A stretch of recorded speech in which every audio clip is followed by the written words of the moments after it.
En Gestión a Radio, Pulso Empresarial, con Rubén Gil.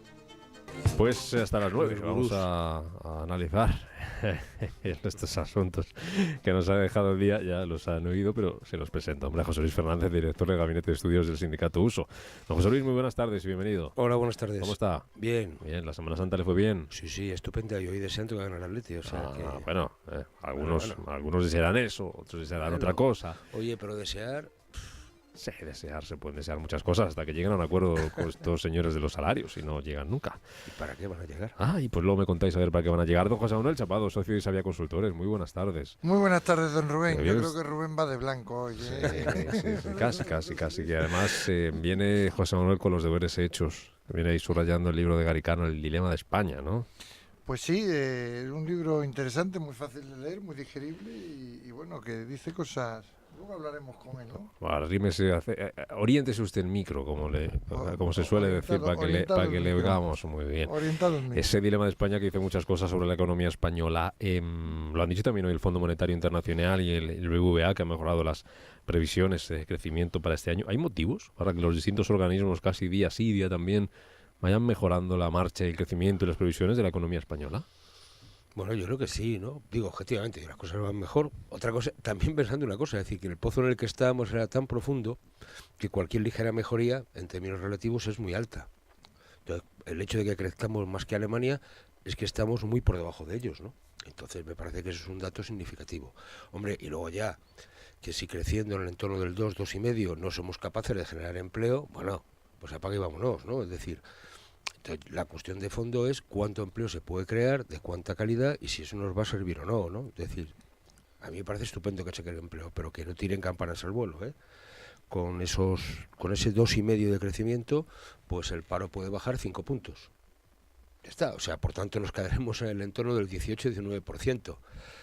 Yo quiero ser europeo y por tanto una tasa de paro en torno al 11%, como tienen los países de la zona euro. O si hablamos de toda Europa, hablando del 9%, claro. ¿Eso cuánto tardamos en verlo aquí, José Luis? Pues mira, no menos de 5 o 6 años. Bueno, y si las cosas van bien, ¿eh? Bueno, el ritmo no es malo, ¿eh? No, a ese ritmo quiero decirte. Es decir, es que simplemente me cuenta que cada punto del PIB, en términos de generación de empleo, pues supone 1,7 más o menos.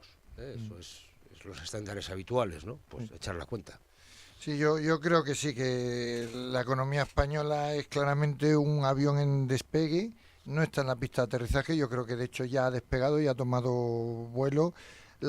Hay muchos factores que apoyan esto, la depreciación del euro, la caída del petróleo, pero también el hecho de que estamos en año electoral, esto es malo porque el gasto público se sufre una ligera alegría que a lo mejor no es del todo conveniente, pero bueno, lo más importante, yo creo que la confianza se alimenta y se retroalimenta y es un círculo virtuoso, ¿no? Y yo creo que ahora mismo pues estamos en el buen sentido de la palabra de moda y yo creo que efectivamente a partir de aquí los indicadores van a ir dándonos buenas noticias.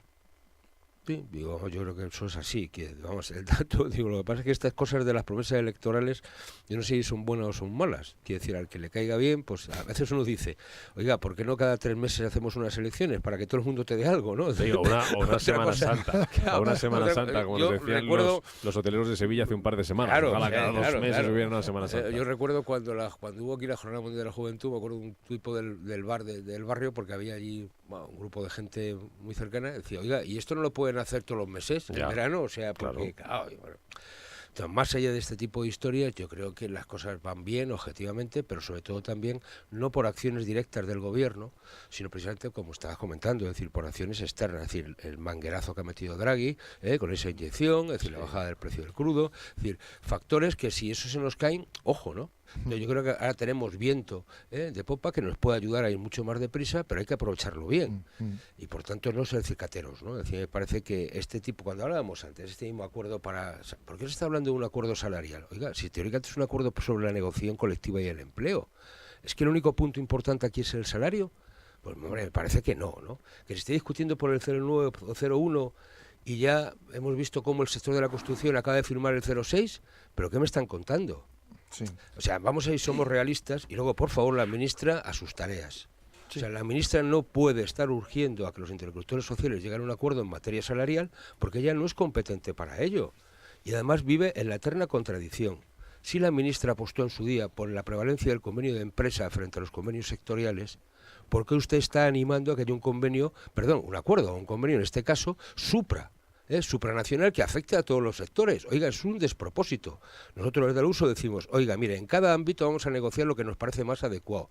Y habrá sitios donde habrá que irse al 1,5 y en otros habrá que quedarse en el 0,6 o en el 0,8, siempre con el compromiso de mantener empleo estable y que la gente mejore sus retribuciones. Si no, es una pavada lo que están haciendo. Don Juan Lago, director de investigación de Constanza Business and Protocol School. Muy buenas tardes. Hola, ¿qué tal? Viene usted de apostar al partido, que lo sé yo. Ha pasado por alguna casa de apuestas por ahí y ha dicho, vamos a dejar un par de duros. Sí, he apostado a este y a la vuelta también. ¿Qué ha apostado Juan Lago hoy? He apostado a que pierde el Madrid 2-1 y que gana el Madrid 3-1 en el partido de vuelta. Bueno. Hombre, pierde el Madrid, pero pasa el Madrid, la eliminatoria. Bueno, va a pasar un ratito mal, pero va a ganar pasta. No me atrevo con el resultado, pero sí con el pronóstico. Bueno, ¿cómo está Juan Lago? Bien, muy bien. ¿Mejor o peor que la economía española? Yo estoy siempre mejor que la economía española, aunque eso tampoco es muy complicado. Dice el Fondo Monetario Internacional que la mejor. economía española va bien y que va a ir mejor este año. Está yendo mejor. Está yendo mejor. Yo decir que una economía va bien con una tasa de paro por encima del 20%. Y usted sabe que soy muy optimista. Sí. Y que estoy contento con cómo está yendo el tema, pero bueno, podría estar bastante peor y la verdad es que sobre todo lo que es bueno son las perspectivas, más que la realidad. Lo que es bueno son las perspectivas. Dejadme que le pregunte por el tema, como dice Juan Lago, a Luis Garicano, que es catedrático de la London School of Economics y es asesor económico de Ciudadanos. Señor Garicano, muy buenas tardes. Hola, buenas tardes. Que están en Nueva York, ¿verdad? En Estados Unidos. Sí, estoy en un despacho en Columbia, en la Universidad de Columbia. ¿Qué tal la cosa por Estados Unidos? Allí están también ya casi en campaña electoral, ¿no? Sí, bueno, increíblemente. Son esos 18 meses que yo creo que yo no sé cómo la gente no se agota, de verdad. Pensar que ya está Hillary ahí, que vamos a estar 18 meses oyendo las mismas cosas y los mismos, parece un poco exagerado, pero en fin, ya empieza. Desde allí, precisamente, de Estados Unidos, nos ha llegado una mejora de la previsión para la economía española, la ha hecho el Fondo Monetario Internacional. ¿Qué le parece a don Luis Garicano que cada día casi nos encontremos con una mejora de las previsiones para España? Hombre, yo creo que es una excelente noticia y yo creo que es lo que un poquito están dando todas las demás predicciones también. O sea, va un poco en la línea de lo que parece que se observa. Ha sido realmente dos shocks muy buenos que ha tenido la economía española, la caída enorme del precio del petróleo y la caída de los tipos de interés en toda la economía por la política monetaria del Banco Central Europeo, que son verdaderamente muy positivos, la verdad. Pero ¿España está mejor que Portugal económicamente o Portugal está mejor que España? Lo digo por aquello que ha dicho usted estos días de que no hubiera sido tan malo pedir el rescate como hizo Portugal. Bueno, no, sí, o sea, yo lo que dije es que, hombre, que hay muchísimas cosas que España tenía que haber hecho y que las reformas es muy difícil hacerlas cuando a los que están encima de las reformas no les interesa, ¿no?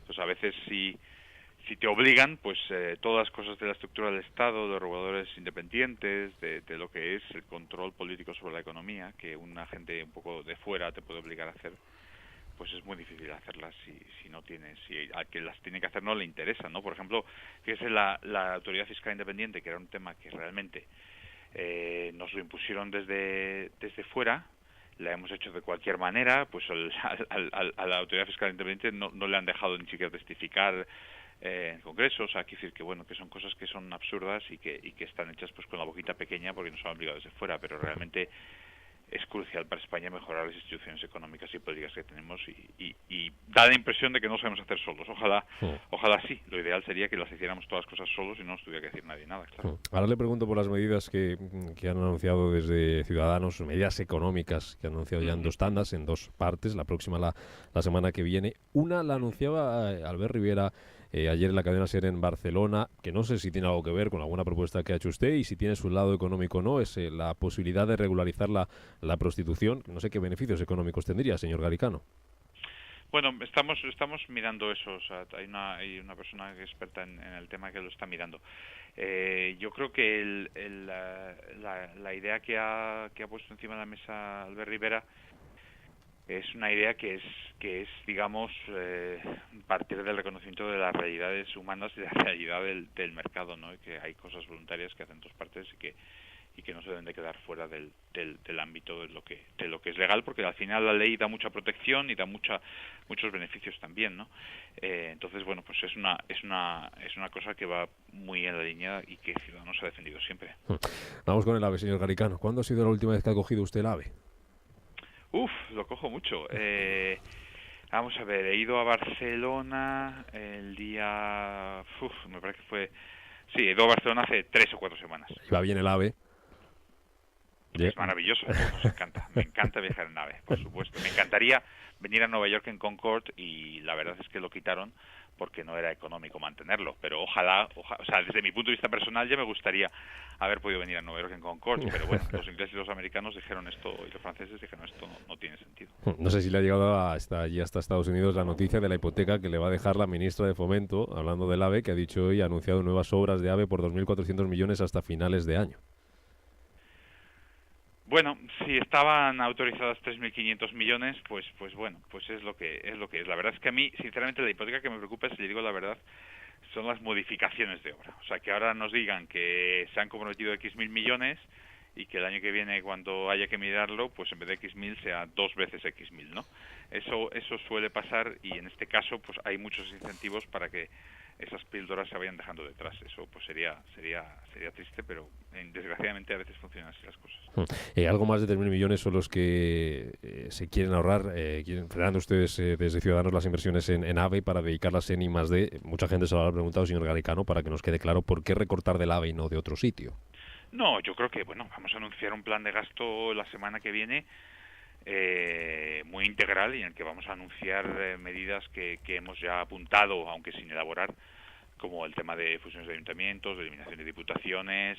O sea, vamos a ir hacia una racionalización de la administración pública y a convencer a los ciudadanos de que gastamos el dinero con el máximo cuidado. Ahora, ¿qué es lo que pasa? Pues que este es un símbolo de lo que es gastarse dinero sin cuidado. Podríamos haber elegido la ciudad de las artes y de la cultura de Vigo, la ciudad de la ciencia de no sé dónde, bueno, pues hay mil cosas así, ¿no?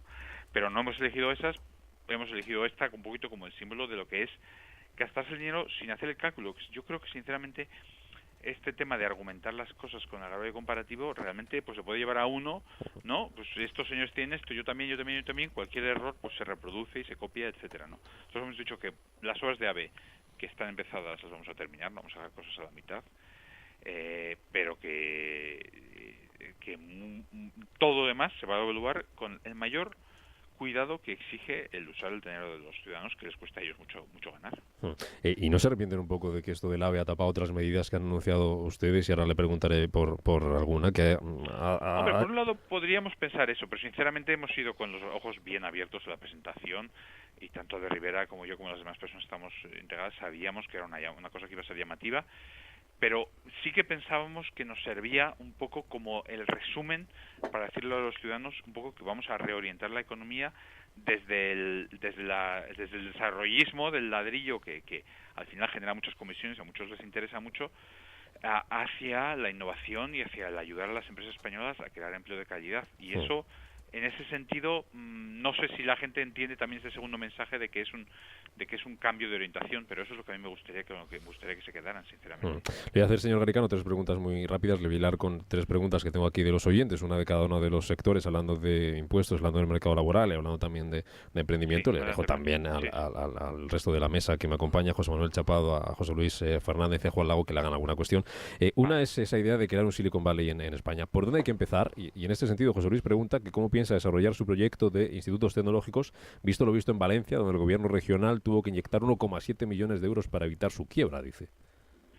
Vamos a ver, yo diría que, tenemos a una persona que yo creo que es el mayor experto del mundo en este tema, que es Diego Comín, que está ayudando al gobierno de Malasia a ponerlo en marcha. Si en Malasia se puede poner en marcha, no es la misma idea, porque son países diferentes, pero es una idea de innovación similar. Si en Malasia se puede poner en marcha, se puede poner en marcha en España, sinceramente. Hay talento en la universidad, hay gente que sabe cómo hacer investigación aplicada y se trata de orientar recursos a ellos y sobre todo lo más importante es, como siempre, dar los incentivos correctos y exigir cuentas. Y si uno hace eso, yo creo que aquí y en cualquier lugar del mundo las cosas funcionan. Y si uno no lo hace, si uno deja que la gente elija sus enchufes y que elija gente de cualquier manera y que estén sin rendir cuentas, pues claro, ahí pues la gente va a hacer lo que hace, claro. En cuanto al mercado laboral, corríjame si me equivoco, señor Garicano, la apuesta de Ciudadanos, su apuesta es el contrato único. Y Javier pregunta, hablando del mercado laboral, si realmente creen que poner indemnizaciones incrementales hará que los empresarios contraten. Bueno, de lo que se trata es de que haya empleo de calidad y que no haya artificialmente exceso de temporalidad y exceso de rotación. Ahora estamos en una situación en la que hay más rotación de la cuenta, y eso creo que cualquier estadística internacional lo reconoce, que la compañía española, comparada con otras, con el mismo sector turístico, con cosas así, tiene muchísima más rotación. Y eso lo que hace es que se invierta mucho menos en formación, que no se genere empleo de calidad y que la gente viva en una situación de precariedad. Y nuestro objetivo es tratar de reducir lo máximo posible la rotación artificial. Oye, hay rotación que es justa, porque oye, si uno tiene una campaña de la fresa, pues coge las fresas y luego ya no hay fresas que coger, y eso es normal. Pero eso no es lo que pasa en España. En España hay muchísima rotación en cosas que no tienen estacionalidad, como los hospitales, por ejemplo. Muchas enfermeras, muchos médicos y muchos enfermeros son temporales, y ahí es donde tenemos que conseguir incidir. Una última por mi parte, ese tema fiscal, dice Álvaro. Un día dice Rivera que quiere bajar los impuestos y al siguiente que no hay margen en el corto plazo. Le preguntan en qué quedamos, y yo le pregunto también que si nos puede confirmar, aunque creo que lo van a contar la semana que viene, si Ciudadanos va a poner solamente 2 tipos de IVA, el 16 y el 8%. Bueno, vamos a verlo. La propuesta fiscal la vamos a presentar el martes que viene. Lo que le garantizo es que estoy haciendo números todo el día y tenemos un equipo muy grande de personas trabajando. ¿Le salen? Nos salen los números, nos salen bien, pero que cualquier cosa que presentemos los ciudadanos, yo les garantizo, una, que se podrá hacer. O sea, nosotros no vamos a hacer cosas que prometamos y al día siguiente llegamos al gobierno y digamos que no se pueden hacer. Y dos, que estarán, pensadas con la dedicación que ellos nos tienen que exigir. O sea que no le quiero anticipar, pero el martes que viene estará encima de la mesa una propuesta concreta, detallada, con tipos, con todo. Si tiene bien, le van a preguntar el comité de dirección de este programa. Le voy a dejar a José Manuel Chapado, que viene con los deberes hechos, señor Garicano, que viene con su libro subrayado, El dilema de España. Muy bien. Y entonces, pues a ver qué le quiere preguntar, José Manuel. Don Luis Garicano, buenas tardes. Buenas tardes. Lo tengo subrayado, leído, y además estuve presente en la presentación del programa económico. Y bueno, lo primero es enhorabuena.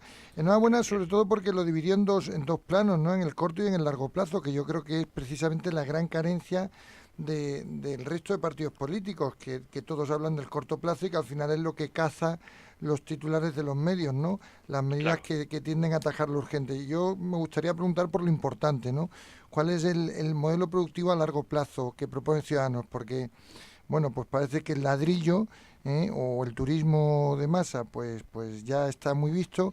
¿Y qué sería lo nuevo? ¿Qué sería lo regenerador? ¿En qué consistiría? Bueno, no es tanto, sí, efectivamente, no es tanto que esté muy visto, es que realmente España no va a tener crecimiento de población significativo con las predicciones actuales. Si queremos sostener el estado de bienestar a medida que la población envejece, tenemos que crecer de otra manera y tenemos que crecer con productividad. España no ha tenido nunca crecimiento de productividad. Desde el año 95, increíblemente, de hecho la productividad ha estado cayendo. Entonces, todo el boom del 95 al 2007 estuvo cayendo. Entonces, ¿cómo hacer que la productividad crezca? Bueno, pues yo creo que lo que se trata es de ayudar a que se creen, a que las empresas tengan el potencial para crear empleos con mayor valor añadido. No se trata de que la gente trabaje más horas, no se trata de que la gente trabaje más a lo burro, se trata de que trabajen pues con las ideas y con las innovaciones más avanzadas. Y en ese sentido, nuestras propuestas del segundo día eran propuestas de cómo hacer que la innovación llegue a la empresa, ¿no? Y creo que tenemos ideas buenas, creo que hemos pensado en ello con cuidado y que yo creo que seremos capaces de ayudar a que ese modelo productivo cambie. Ahora, lo que yo creo que los ciudadanos siempre preguntan a los partidos cuando hablan de nuevo modelo productivo es, bueno, pero ustedes ¿qué van a hacer? ¿Qué van a dejar de hacer? ¿No? Y nosotros en ese sentido creo que hemos sido precisos y hemos dicho, oye, hay cosas que este modelo basado en la infraestructura y en la gran obra pública, pues lo vamos a reducir, ¿no? Y yo creo que por lo menos en ese sentido los ciudadanos tienen que entender que estamos dispuestos a hacer diferentes elecciones de las que se han hecho aquí. José Luis Fernández. Hola, don Luis. No, yo quería preguntarle algunas cosas concretas o dudas, ¿no? que me plantea. Yo estoy en la Unión Sindical Obrera y con cuando hablamos del contrato único, es decir, más allá de compartir la filosofía, es decir, porque desde hace muchos años nosotros venimos planteando la necesidad de simplificar la modalidad de contratación, reducirlas, es una barbaridad, las 40 fórmulas, 40, vamos, es una auténtica barbaridad, ¿no? Sí. Pero a nosotros nos gusta más, sobre todo, el llevarlo al principio de causalidad, es decir, que solamente aquellos contratos que tienen una causa justificada para ser temporales son los que se podrían hacer temporales. Por tanto, lo ordinario sería la contratación indefinida. Correcto. Me parece que esto es importante dejarlo claro, si es así como piensan ustedes, ¿no? Es decir, porque no es lo mismo hablar de contrato único que limitar, o sea, o que los contratos respondan a ese principio, ¿no? Y luego, nosotros pensamos que en particular los contratos de interinidad y de formación habría que dejarlos. Pensamos que muchos de los otros, o la gran parte, se usan en fraudulentamente, vamos. Lo digo yo, me parece que se está haciendo un uso abusivo de esa situación. Mire, yo le aporto un dato, porque el otro día lo miré hace poco, ¿no? En 2014 se hicieron en España más de 16.400.000 contratos.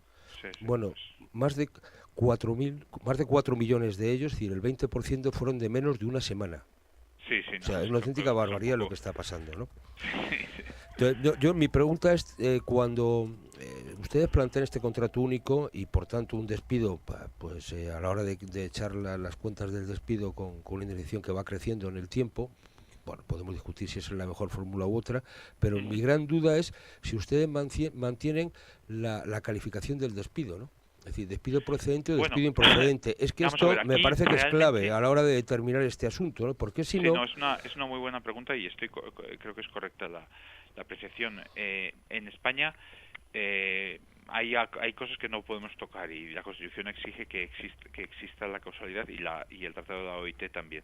Entonces, lo que hacemos es que haya dos escalas, una por procedente y otra improcedente, pero tratar en lo máximo, absolutamente máximo posible, y creemos que sabemos cómo limitar la inseguridad jurídica y la apelación a aquellos retrasos y la intervención de los jueces y todo eso en lo más posible, ¿no? Entonces creo que eso estoy completamente de acuerdo con que es una condición sine qua non para que esto pueda funcionar, que haya mucha más seguridad jurídica y que haya muchísima más transparencia en cómo se puede terminar la relación, porque oye, las relaciones muchas veces tienen que terminar, eso no hay ninguna duda. Juan Lago. Buenos días, señor Garicano. Bueno, buenas tardes. Bueno, allí casi buenos días, ¿no? Allí, no sé si ha comido, señor Garicano, no le quito más tiempo, que igual sí, ya hemos comido. Sí, aquí se comen las 12, he comido 12 a 1, o sea que nada. Entonces, buenas tardes para todos. Sí, buenas tardes para todos. Yo tengo dos apreciaciones. La primera es, voy a seguir muy al detalle lo que comenta sobre política fiscal, porque no sé qué le parece, en mi opinión yo creo que, lo voy a decir de una manera un poco coloquial, nos meten una caña tremenda, tanto a particulares como a empresas, a nivel fiscal, lo cual yo creo que tiene un efecto negativo en la economía, porque al final reduce el dinero que tenemos en empresas y particulares para gastar y para invertir. Porque también es cierto que el español, si tiene una cosa buena, es que no ahorra, y es bueno cuando hace falta que la economía crezca. En ese sentido creo que somos muy parecidos a los británicos, que usted los habrá vivido durante tiempo, que lo de pensar a largo plazo pues tampoco se les da muy bien por allá. Entonces, para mí sería un punto interesante. Me ha gustado mucho la pregunta que ha hecho Rubén al principio, porque yo creo que el IVA al 16 o al 8 resolvería mucho e inyectaría mucho dinero real en la economía. Y luego, siguiendo con la pregunta que ha hecho José Luis, a mí me interesa mucho el tema de lo de los contratos. Yo es una pregunta que tengo a nivel general. A mí me preocupa de la parte de la legislación en el mercado laboral el que se intente proteger quizá en demasía, porque en mi opinión una protección es excesiva a lo que lleva es a una contratación precaria, que yo creo que es una parte del problema que hay en España. Entonces, yo no sé si habría que encontrar una fórmula en la que estoy totalmente de acuerdo que 40 y pico tipos de contratos es una absurdez total. Lo que pasa es que yo creo que el gobierno que ha ido entrando iba añadiendo otros 8 o 9, pues otros 3 o 4. Este gobierno que iba a simplificar ha añadido 4 pues o 5. Pero vamos, que es lo que está de moda, es como lo de cambiar la ley de la educación, ¿no? Uno llega y dice, voy a meter más contratos y para adelante. Entonces creo que habría que simplificarlo, pero yo sí estoy de acuerdo en que quizá un modelo de contrato temporal es necesario para una serie de actividades y quizá también para alguna serie de proyectos. Yo hay un tipo de contrato con el que estoy muy familiarizado, que estoy de acuerdo que se hace un uso que no es el debido, que es el de palabra y servicio. Claro, el servicio que es el que más... Sí, sobre todo cuando los ponen de duración indeterminada. Sí, bueno, y uno se tira por el servicio 15 años, ¿no? Entonces, ahí es donde está el problema. Yo creo que quizá eso se está haciendo porque no tenemos... yo creo que habría que limitar quizá 2, como mucho 3 modelos de contrato y ya está. A mí lo que me preocupa es la parte del proteccionismo del empleo, que yo creo que es importante que haya una seguridad jurídica, pero quizá un poquito excesivo es malo. Estoy de acuerdo en la apreciación. Es decir, todos recordamos cuando con la dictadura se impusieron los controles de rentas y el alquiler desapareció. Se quería proteger a los que estaban viviendo en casas de alquiler, pero claro, la gente estaba cobrando por un piso en Gran Vía pues 200 pesetas de alquiler, o sea, para la gente que no sabe lo que son las pesetas, pues un par de euros. Y claro, la gente pues dejó de poner sus pisos en alquiler y se acabó el alquiler en España, ¿no? De hecho, en España se piensa que la gente históricamente compra muchas casas, pero viene de ahí. Hace 30 o 40 años teníamos el mismo alquiler que los demás. Entonces, bueno, hace 60. Entonces, eso es exceso de proteccionismo de la persona que vive en alquiler que lleva a que desaparezca el mercado de alquiler. Y estoy de acuerdo en que el exceso de proteccionismo en el mercado de trabajo de protección ha llevado a que básicamente la contratación fija se haya convertido en la excepción y las reglas sean estos tipos de contratos que son absurdos. Entonces, eso es lo que buscamos y claramente nuestro deseo no es no ir en la dirección de proteger más de esta forma ficticia el empleo, de manera que al final terminemos cargándonos. O sea, yo creo que entendemos eso muy bien y que nuestro deseo es precisamente el dar un marco de relaciones laborales que sea flexible para todos y que a la vez no distorsione. O sea, aquí lo que tenemos es una distorsión con una temporalidad excesiva que no tiene ningún sentido. La última, pero tiene que ser breve, de casi preguntas, respuestas, la dejo a Chapado por haberse gastado dinero en el libro, ¿no? Que se lo tiene que firmar el señor Garicano, pero muy breve. Muy fácil, profesor. ¿Cómo evitar el fraude? ¿Qué hacemos con la agencia tributaria y la SICAF? Bueno, eso es parte de nuestra propuesta la semana que viene. Tenemos 3 cosas: vamos a hablar de gasto, vamos a hablar de ingresos y vamos a hablar de fraude.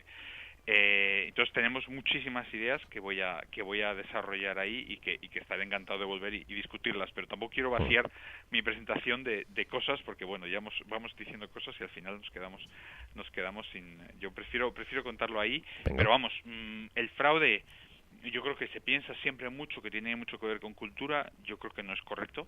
Yo creo que el fraude tiene que ver con cómo funciona el sistema, de la misma manera que el tema de cómo a qué velocidad se conduce por las carreteras, pues parecía que era cultura y tenía que ver con que no se hacía realmente lo que había que hacer para evitarlo, y efectivamente en cuanto se metió en el carnet de puntos acabó el exceso de velocidad, y yo creo que en este caso pues será parecido. Tenemos ideas para tratar de cambiar eso. Esto es el martes, ¿no, señor Garicano?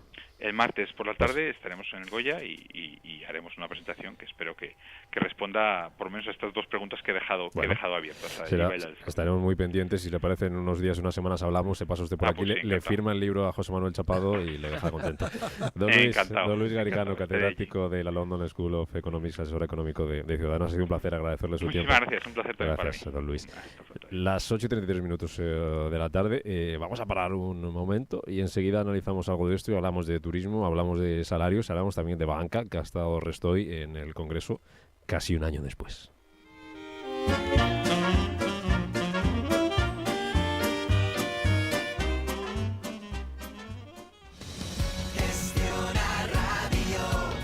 Gestiona Radio.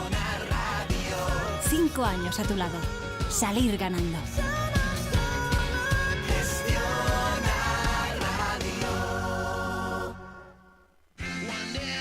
¿Quién ganará los Randstad Award 2015? El próximo 23 de abril se conocerán las empresas con mayor atractivo laboral de España. Más información en randstad.es. Randstad, empresa líder en recursos humanos. Comercios tradicionales, restaurantes, tiendas online. Con CaixaNegocios llegamos donde está tu negocio. Un gestor especialista irá a verte para ayudarte personalmente con las mejores herramientas de gestión, financiación y protección. Ahora es el turno de tu negocio. Infórmate en caixanegocios.es. La Caixa.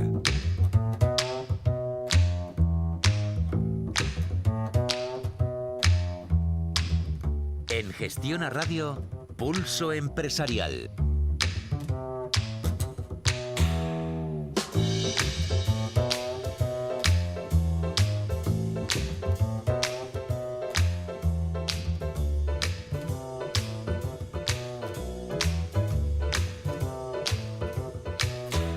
Las 8:35 de la tarde, al menos en Canarias. Seguimos en comité de dirección después de hablar con Luis Garicano, el asesor económico de Ciudadanos, en directo desde Nueva York, con José Manuel Chapado, con José Luis Fernández, con Juan Lago. Valorarme en una o dos frases lo que os ha parecido Garicano y el programa económico en alguna medida, todavía a la espera de conocerlas la semana que viene en materia de impuestos, en materia fiscal. Pues a la espera de conocer lo del fraude, que parece que le hemos tocado un tema que quiere reservarse para el próximo martes, a mí en general me parece un programa sensato, me parece realista. O sea, yo lo que veo es que no hay una rifa de promesas electorales, sino que más bien hay todo lo contrario. Hay un decir, el AVE, sí, termínese lo que queda, pero no se tire el dinero. Hay una manera de investigar o fomentar de verdad el I+D. A mí me parece que son propuestas en buena medida, pues que son plausibles, que son posibles y sobre todo que son sensatas en la medida que no dilapidan, no están buscando el voto barato. A lo mejor, curiosamente, no buscar el voto barato cosecha menos votos, pero yo creo que el voto inteligente, el voto que de verdad sabe apreciar lo que vale los euros, estará contento con estas propuestas económicas. Bueno, yo creo que más allá de que hay que ver en todas estas propuestas la letra pequeña, ¿no? Es decir, que cómo se acaban de concretando, ¿no? Pero yo creo que lo que es de agradecer es que hay propuestas y no se dedican simplemente a decir lo mal que lo hacen otros, sino que ellos, con independencia de lo que hacen otros o no, dicen y hacen cómo arreglar estas cosas. Y pudiendo estar de acuerdo, ¿no? Es valiente y atrevido intentar ganarle al gobierno la partida en la economía, porque sí, los datos a lo mejor terminan dándole la razón al gobierno de aquí a final de año, al menos sí, pero yo creo que es valiente. Pero yo por eso me parece muy interesante, sobre todo que no tiene ningún complejo en poner propuestas que ya el propio gobierno ha incorporado. Quiero decirte, yo puedo estar, no estoy especialmente de acuerdo con el cheque de formación, pero que fue la propuesta que surgieron y ya la incorporó el gobierno en esta nueva reforma de la formación. La ley de segunda oportunidad también fue una iniciativa que partió de ellos. Digo, me parece que... La austríaca veremos... Bueno, la mochila austríaca, vamos a ver si yo quería haberle preguntado, pero la mochila austríaca ya estaba en la reforma laboral que hizo Zapatero, el que se estudiase y se trabajase en ella. Pero Zapatero hizo reforma laboral. Bueno, hizo una reformita que a mí me parece que era una chapuza, como también es y ha sido el portillo por el que han entrado como un elefante en una cacharrería el actual gobierno. Pero bueno, luego podemos debatir de eso. Pero decir que la mochila austríaca, por ejemplo, no es importable directamente a España. Simplemente pongo un dato y lo digo siempre. Austria tiene una tasa de paro en torno al 5% y prácticamente no hay rotación en los puestos de trabajo. En España estamos por encima del 22%. Bueno, pues el problema es que podemos tener mochila, pero tenerla siempre vacía, porque la gastamos en el primer despido. Juan. A mí lo que me gusta de don Luis Garicano es que hemos pasado de la reforma de Zapatero a una propuesta de don Luis Garicano, que la diferencia es como ir pues de un Tata a un Ferrari. Con todos mis respetos por Tata, que es una grandísima compañía. Lo que pasa es que fíjate, por Ferrari, que un Tata lo conduce cualquiera y un Ferrari no todo el mundo es capaz de conducirlo. Es que yo no creo que cualquiera sea capaz de gestionar un país. Perfecto. Es que de esto se trata. De hecho, vamos, a mí cuando yo todavía tengo pesadillas pensando que Solbes sigue siendo ministro.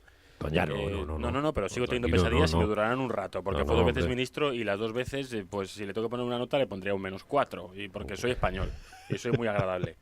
Entonces, es lo que me gusta. Yo creo que hay una serie de cosas en las que yo personalmente puedo estar más o menos más de acuerdo o menos de acuerdo, pero por lo menos son una serie de personas que han visto una problemática, han visto una situación, tienen un objetivo y proponen una serie de propuestas que me gustarán más o me gustarán menos. Entonces, y además lo que me gusta de don Luis Garicano es que no se ha dedicado profesionalmente a la política, sino que es un señor que ha tenido su actividad profesional, mejor o peor hecho, yo creo que lo ha hecho bien, pero bueno, que nos gustará más o nos gustará menos, y que ahora está dedicando a esto, yo creo que de una manera tangencial. No creo que tenga pensado hacer una carrera de esto. Vamos, que se puede debatir sobre estas medidas. Sí, y es una sí, pero yo creo que eso es la clave, ¿no? Es lo que decimos el otro día del señor Lacalle, ¿no? O sea, si mañana, gana o no gane, son 2 personas que pueden sentarse y decir, bueno... pero puedes estar de acuerdo o no. Tienes algo de lo cual debatir. Y por eso yo vuelvo al ejemplo de decir de que no todo el mundo puede conducir un Ferrari. Es que yo creo que este país hace falta gente preparada, cualificada y que sea capaz de aportar y, por tanto, llevar ese Ferrari a buen puerto, ¿no? Es decir, y no valen conductores amateur. Y en este país tenemos mucho amateur.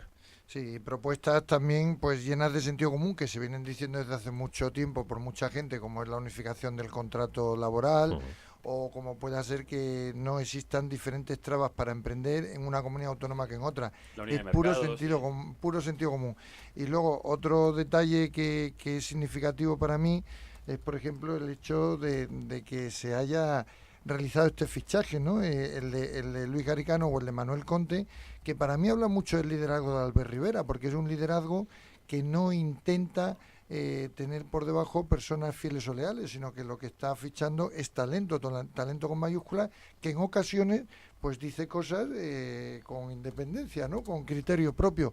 Por eso es talento.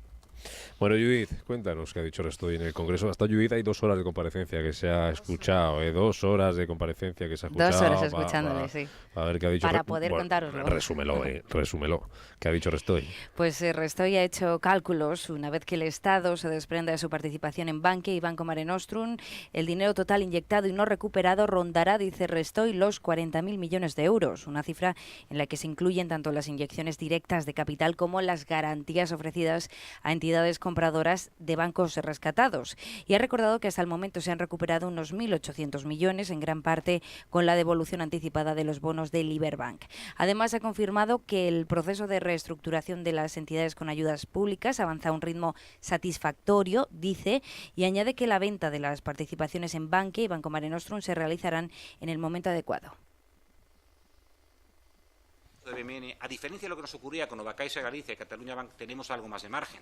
No tenemos la espada de Damocles sobre nuestro cuello para tener que vender la entidad en una fecha concreta, porque si no tuviéramos que precipitar una liquidación. Esto no ocurre y, por lo tanto, tenemos algo más de margen de maniobra. Y esto nos da la posibilidad de estudiar la situación del mercado de manera un poco más detallada. Restoy además ha defendido la gestión en la crisis de Banco Madrid y cree que la liquidación de la entidad ha sido la opción más acertada.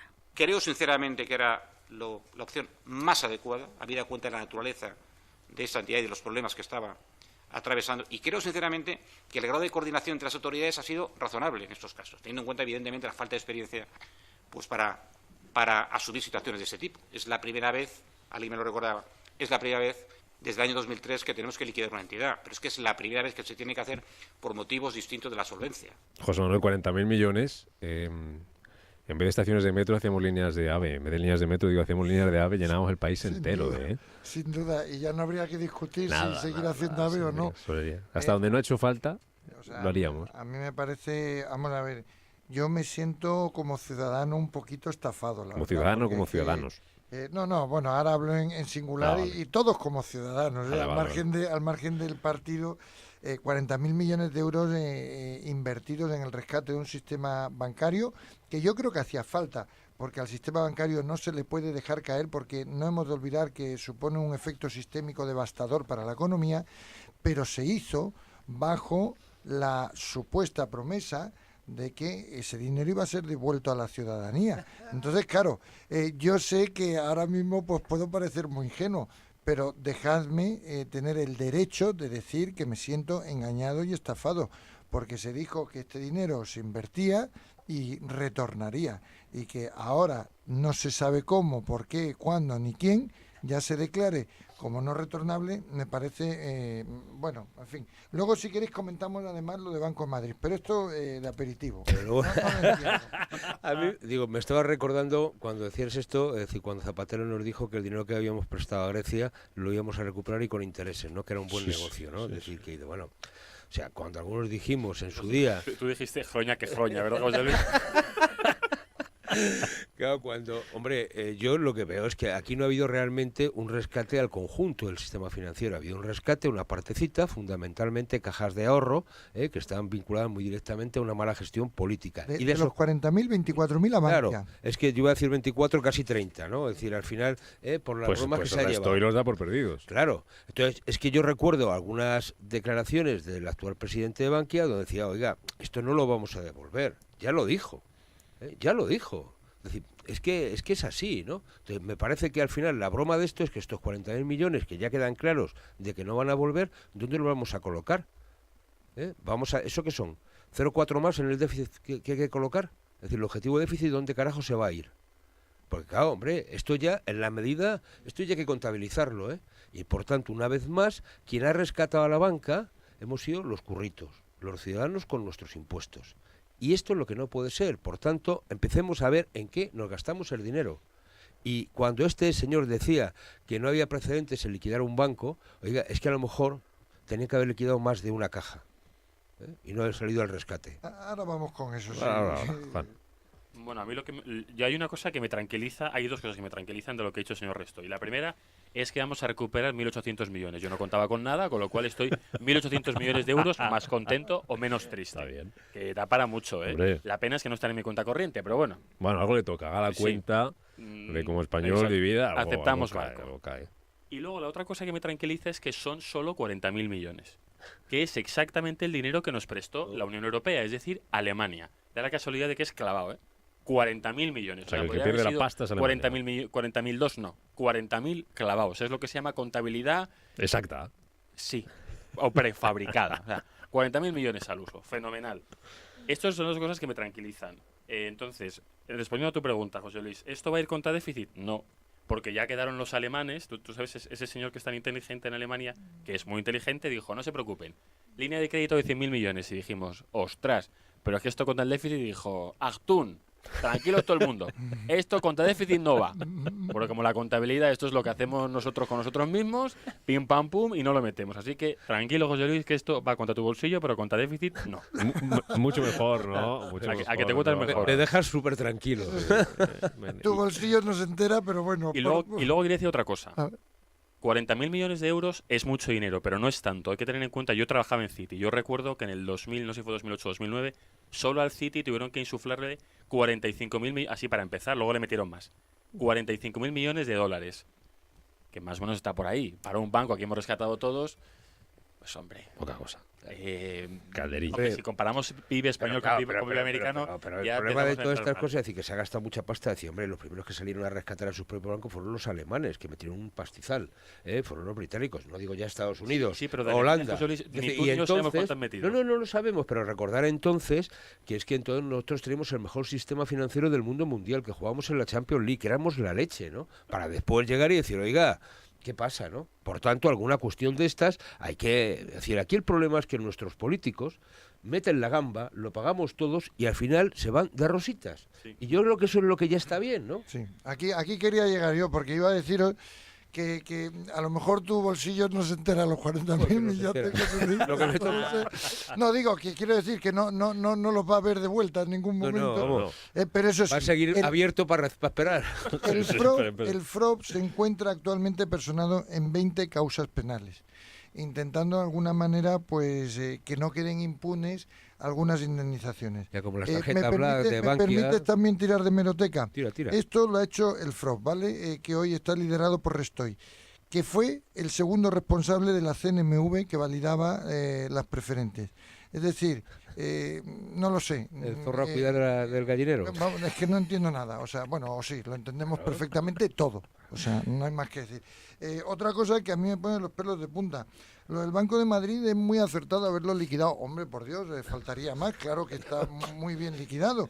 Pero ¿cómo se ha liquidado? Dice que es razonable y que las autoridades estuvieron en una actuación conjunta y coordinada, que hombre, que ha tenido algún pequeño despiste, pero que bueno, que era la primera vez. Vamos a ver, el SEBLAC, el Servicio de Prevención de Blanqueo de Capitales, tiene que estar perfectamente preparado para esto. Ha habido una descoordinación entre el Ministerio de Economía y el Banco de España de 9 meses, que ha permitido que este banco no solo haya que haberlo liquidado por insolvente, que se ha liquidado por insolvente. Esto había que haberlo en un momento determinado liquidado para ver las causas penales y haber devuelto su dinero a los depositantes que no estaban blanqueando capitales, que algunos había, ¿eh?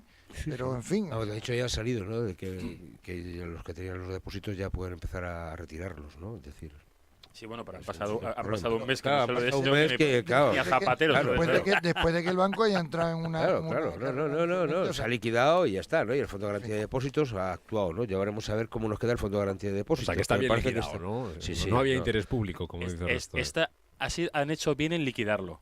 El proceso de liquidación, yo estoy de acuerdo en que podríamos revisarlo. Y estoy totalmente de acuerdo. Yo creo que en España tenemos funcionarios en el Ministerio de Economía y funcionarios en el Banco de España perfectísimamente capaces como para poder haber hecho una liquidación como Dios manda si se les hubiese dejado hacer el trabajo como tienen que hacerlo. Que este es otro tema que, vamos, yo es que he trabajado mucho con funcionarios del Banco de España y lo voy a decir así de claro, son profesionales muy buenos, yo creo que de los mejores que hay a nivel mundial. Otra cosa es que se les deje trabajar o no. Y se les haga caso a lo que dicen de vez en cuando. Sin duda. Sí, no, aquí es muy importante que los políticos no metan las manos en las instituciones y que los funcionarios, los profesionales, los técnicos hagan su trabajo, porque yo coincido totalmente contigo. Yo creo que el Banco de España es posiblemente el mejor banco central en cuanto a calidad de sus profesionales que exista en el mundo.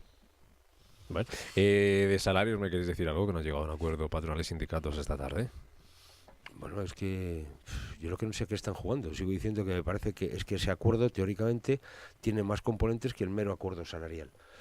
Y por tanto, parece que se estén pedaleando desde el mes de junio, cuando se hicieron una foto en Moncloa y se comprometieron a hacer esto. Bueno, pues me parece que están pedaleando. El que la ministra salga pidiendo por favor firmar ese acuerdo, decirle a la ministra que se meta en sus cosas. Porque la libertad en todo caso de las partes, de empresarios y sindicatos, para negociar salarios es plena. Pero sobre todo a nivel de ámbitos inferiores, es decir, hay sectores que van muy bien y por tanto habrá que subir más, hay sectores que no van tan bien y habrá que ver cómo moderamos o no, y sobre todo garantizando el empleo.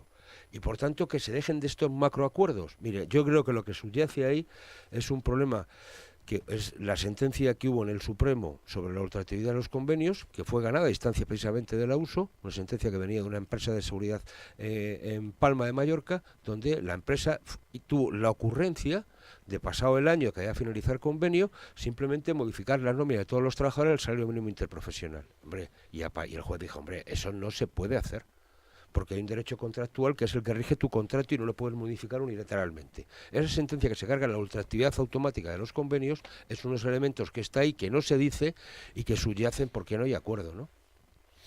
Yo esto te tengo una pregunta, José Luis, para ti.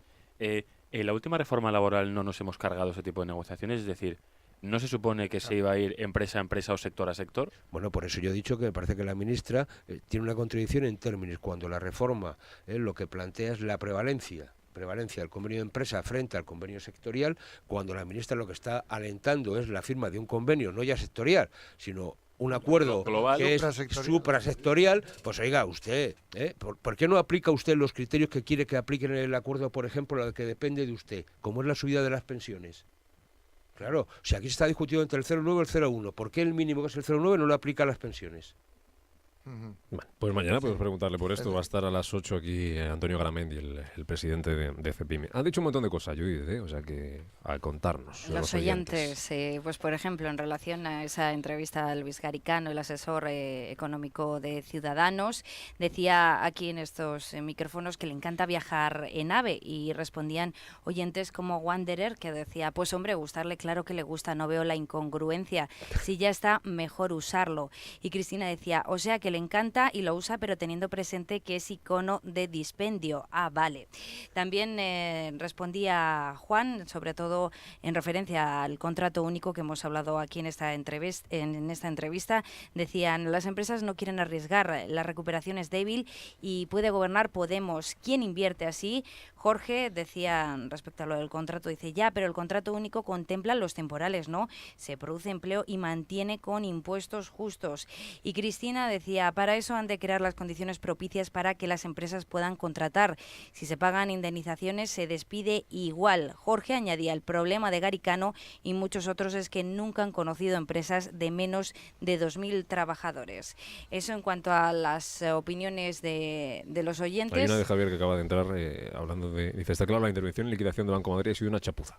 Le contesta José Manuel Chapado lo que ha dicho aquí en esos micrófonos. Más cosas. Pues esa es la opinión que nos faltaba. En cuanto a últimas horas, pues por ejemplo que Telefónica pagará un dividendo de 0,40 euros por acción. Será el próximo 12 de mayo. Bueno, pues mañana contamos más cosas, Judith. Hasta mañana. Hasta mañana. José Manuel Chapado, ha sido un placer. Nos vemos en un par de semanas. Pues en el jueves, que es tu día, o cuando quieras. Que aquí estaremos, o cuando venga Garicano a firmarte el libro.